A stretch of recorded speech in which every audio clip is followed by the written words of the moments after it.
ఎరవలి farm house లో BRS అధినేత మాజీ సీఎం కేసీఆర్ తో భేటీ అయ్యారు బీఆర్ఎస్ వర్కింగ్ ప్రెసిడెంట్ కేటీఆర్, మాజీ మంత్రి హరీష్ రావు. జూబ్లీహిల్స్ బై ఎలక్షన్ లో రోడ్ షోలు, ప్రచార వ్యూహంపై చర్చిస్తున్నట్లు తెలుస్తోంది. తాజా రాజకీయ అంశాలు, పార్టీ ఫిరాయింపులపైన చర్చకు వచ్చినట్టు తెలుస్తోంది.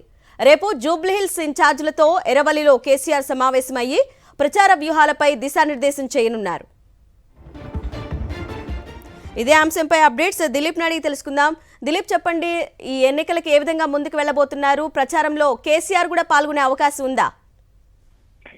చూసుకోవచ్చు. సో బీఆర్ఎస్ అధినేత కేసీఆర్ జూబ్లీహిల్స్ ఉప ఎన్నికల పైన ఫోకస్ పెట్టారు. పార్టీ వర్కింగ్ ప్రెసిడెంట్ కేటీఆర్, మాజీ మంత్రి సీనియర్ నేత హరీష్ రావుతో ఎర్రవల్లి ఫామ్ హౌస్ కు పిలిపించుకున్నారు. సో వీళ్ళందరూ కూడా భేటీ అయ్యారు. ముఖ్యంగా ఉప ఎన్నికలు, జూబ్లీహిల్స్ ఉప ఎన్నికలు బీఆర్ఎస్ పార్టీ ఎట్లా ముందుకు వెళ్తుంది, ఏ అంశాలపైన ప్రచారం చేస్తా ఉంది, సో ఉప ఎన్నికల్లో ఇన్ఛార్జీలు ఏ రకంగా పనిచేస్తారో, అలాగే ఎక్కడెక్కడ రోడ్ షోలు ఏర్పాటు చేస్తున్నారు, ప్రచార వ్యూహాలపైన డిస్కస్ చేస్తున్నట్లుగా తెలుస్తా ఉంది. అట్లాగే ఉప ఎన్నికకు సంబంధించి ఇప్పటికే 40 మందిని స్టార్ ప్రచారకర్తలుగా ఇటు పార్టీ ఇప్పటికే ప్రకటించింది. దీంట్లో కేసీఆర్ కూడా ఉంది. సో మరి కేసీఆర్ ఎక్కడ ప్రచారంలో పాల్గొంటారు, ఆ చివరి రోజున ఆ ప్రచారంలో పాల్గొంటారా, లేదంటే ఏదైనా బహిరంగ సభ లాంటిది ఏర్పాటు చేసి అక్కడ కేసీఆర్ పాల్గొంటారా అనే దానిపైన కూడా చర్చ జరుగుతుంది. సో ఇటు జూబ్లీహిల్స్ ఉప ఎన్నికతో పాటు తాజా రాజకీయ అంశాలపైన కూడా ముఖ్యంగా ఈ పార్టీ ఫిరాయించినటువంటి ఎమ్మెల్యేల అంశం కూడా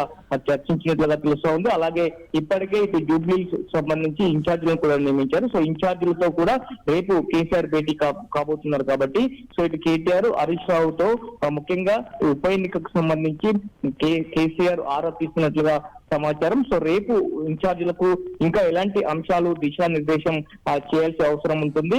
సో అలాగే ఎట్లా candidate Maganti Sunitha work style ఎట్లా ఉంది, సో ఏ అంశాలతో ఇంకా మరింత ముందుకు వెళ్ళాలి అనే దానిపైన, అలాగే బీఆర్ఎస్ పార్టీ ఈ ఉప ఎన్నికను చాలా సీరియస్ గా తీసుకుంది. ఎందుకంటే ఇది జూబ్లీహిల్స్ సెట్టింగ్ స్థానం, ఎలాగైనా గెలిచి సో గ్రేటర్ లో మేము బీఆర్ఎస్ చాలా బలంగా ఉంది, అలాగే కాంగ్రెస్ పార్టీ పట్ల ప్రజల్లో పూర్తి వ్యతిరేకత వచ్చింది అనేటువంటిది చాటాలి అనే దానిపైన ఇటు బీఆర్ఎస్ పార్టీ ముందుకు వెళ్తున్నటువంటి నేపథ్యంలో ఎలాగైనా సరే జూబ్లీహిల్స్ ఉప ఎన్నిక గెలవాలనే పట్టుదలతో ఉంది. కాబట్టి ఇప్పటికప్పటికే ఒక వార్డును కూడా ఏర్పాటు చేసి ముందుకు వెళ్తుంది బీఆర్ఎస్ పార్టీ. కాబట్టి తాజాగా ఈ అంశాలన్నింటిపైన కూడా కేసీఆర్ తో ఇటు కేటీఆర్, ఇటు హరీష్ రావు భేటీ అయ్యి కొన్ని అంశాలపైన చర్చించడం తెలుస్తుంది.